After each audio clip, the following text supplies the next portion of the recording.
Hi everyone, welcome back to our Histo-PH family, where forgotten Filipino history finally comes alive. Today, we're diving deep into US, protects Philippines' gas reserves, defies China's claims in South China Sea. A story that rewrites everything we thought we knew about our beginnings. The US just made a move that could trigger the next global crisis. And it's happening right now in the South China Sea. For years, China has claimed nearly the entire South China Sea as its territory, despite international law saying otherwise. But there's one problem. The Philippines has massive natural gas reserves in these waters, reserves worth billions. And now, the United States just stepped in, deploying military assets to protect Philippine exploration rights. This isn't a drill. This is America directly challenging China's territorial claims in one of the most contested regions on Earth. China's calling it interference. The Philippines is calling it support. The rest of the world, they're watching to see who blinks first. The real story. Right now, at this very moment, there's a standoff happening in one of the most resource-rich and strategically vital bodies of water on Earth, the South China Sea. But this isn't just another territorial dispute that diplomats will sort out in air-conditioned conference rooms. This is about natural gas, worth hundreds of billions of dollars. About international law being tested to its breaking point, and about whether a rising superpower can simply redraw the map because it wants to. Here's what's actually happening. The Philippines discovered massive natural gas deposits in the West Philippine Sea, what China calls part of the South China Sea. These aren't small reserves. We're talking about energy resources that could transform the Philippine economy, provide energy security for decades, and reduce dependence on foreign energy imports. The problem? China claims these waters as their own territory, despite the fact that they're over 800 miles from mainland China and clearly within the Philippines' exclusive economic zone under international law. If you're amazed by our ancestors' story, US protects Philippines' gas reserves, defies China's claims in South China Sea, help us hit our 500-like goal.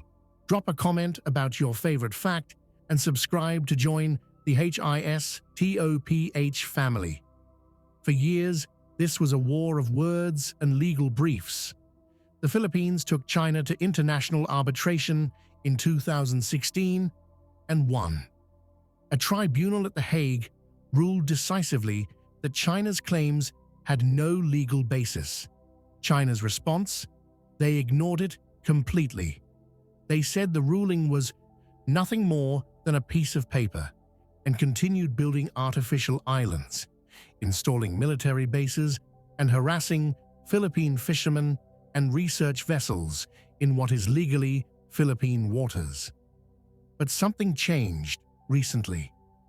The United States made a decision that represents a fundamental shift in how it approaches the Indo-Pacific region. Instead of just issuing statements of concern or conducting freedom of navigation operations that sail through the area and leave, the US announced it would actively support Philippine energy exploration efforts with military backing if necessary. This means American naval vessels positioned to protect Philippine survey ships. This means surveillance assets tracking Chinese Coast Guard and maritime militia movements. This means the full weight of American military power saying, the Philippines has the right to explore its own waters, and we will ensure they can do so safely.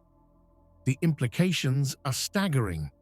For the first time in years, a major power is directly confronting China's expansionism in the South China Sea with more than words. The United States isn't just defending abstract principles of international law. It's protecting actual economic activity, actual ships, actual people doing actual work in disputed waters. China's reaction has been predictably aggressive.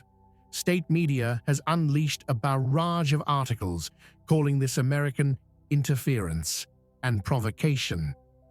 Chinese Foreign Ministry spokespersons have warned of serious consequences and accused the US of stoking tensions and threatening regional stability. Chinese Coast Guard vessels have increased their presence in the area dramatically.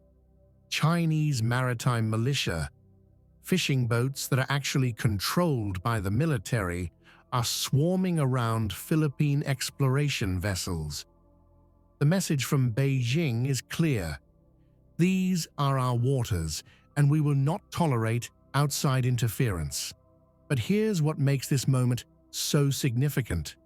Every other country in the region is watching extremely carefully.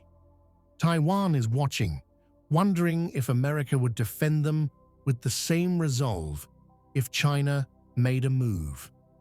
Japan is watching, as they have their own island disputes with China.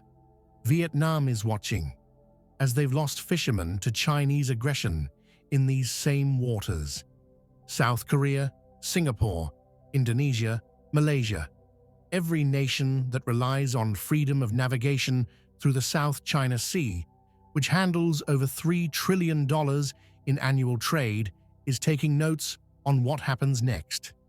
The strategic stakes go far beyond one gas field. The South China Sea is the jugular vein of global trade. Nearly 1/3 of global shipping passes through these waters. 60% of maritime trade destined for East Asia transits the South China Sea.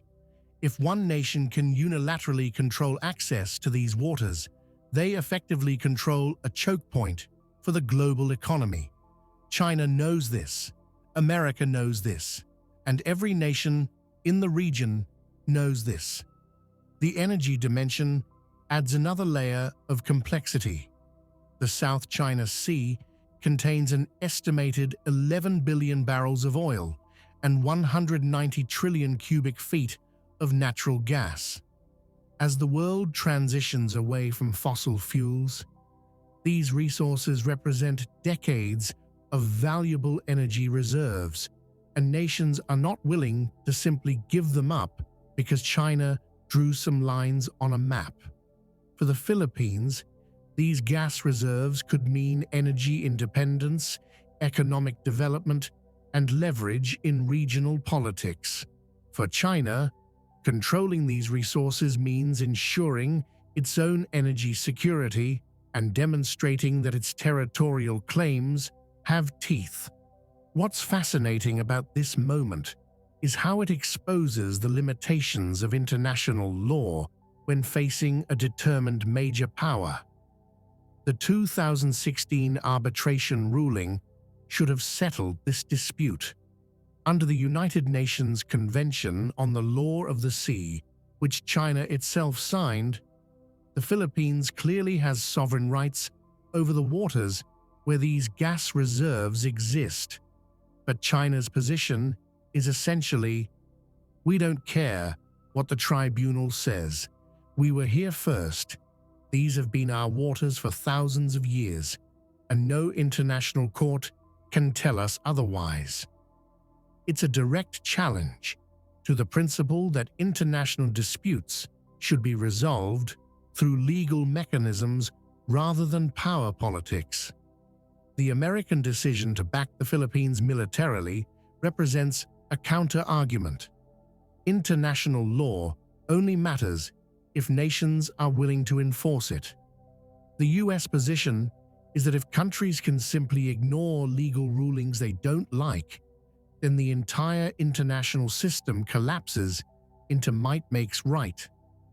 By actively protecting Philippine exploration rights, America is making a statement that legal rights matter even when a powerful nation disagrees. But let's be clear about the risks.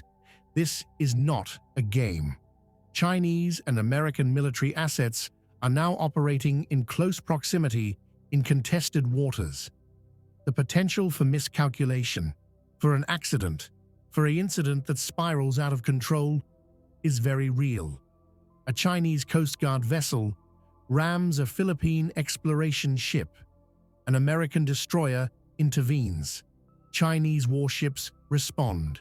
Suddenly, the world's two largest economies, both nuclear-armed powers, are in a military confrontation that neither side wanted, but neither can back down from without losing credibility. The economic interconnection between the US and China makes this even more precarious. These aren't Cold War adversaries with separate economic systems.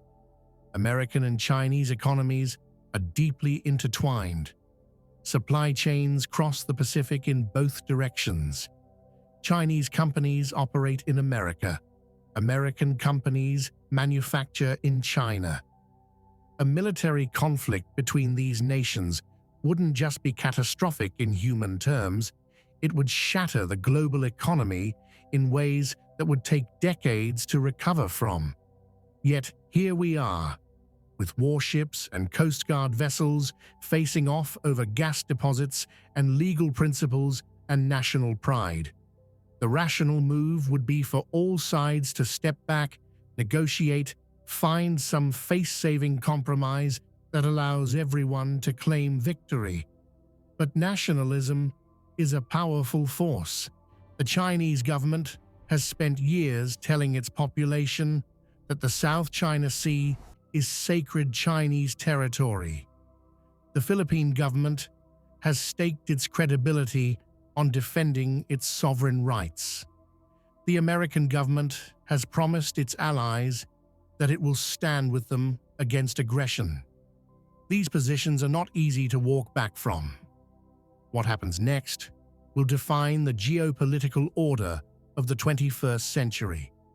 If China backs down, it sends a message that international law and American commitment to allies still matter. If the US backs down, every American ally in the region will question whether security guarantees are worth the paper they're printed on.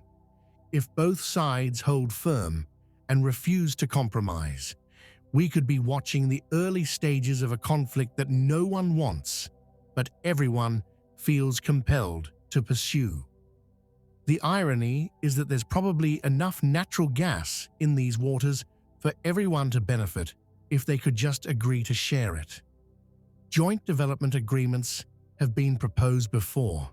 The resources could be extracted cooperatively, with revenues shared, with all sides claiming some degree of victory. But geopolitics rarely works that way. This isn't really about gas reserves. It's about power, prestige, and who gets to make the rules in the Asia-Pacific region. For now, the standoff continues. Philippine survey ships, protected by American naval assets, continue their exploration work. Chinese Coast Guard vessels shadow them closely.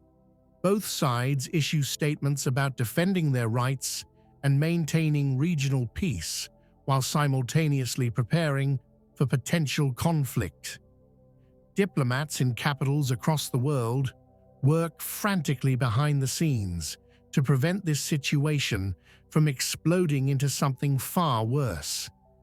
The world is watching the South China Sea because what happens there will determine whether we live in a world where international law matters, where agreements are honored, where disputes are resolved through dialogue rather than force, or whether we're returning to an older, more dangerous world where powerful nations simply take what they want and dare others to stop them.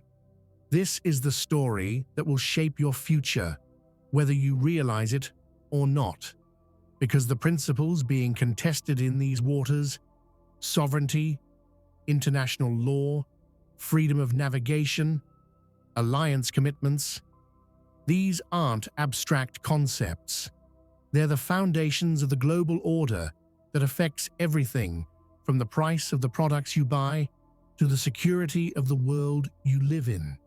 And right now, those foundations are being stress tested in ways they haven't been in generations.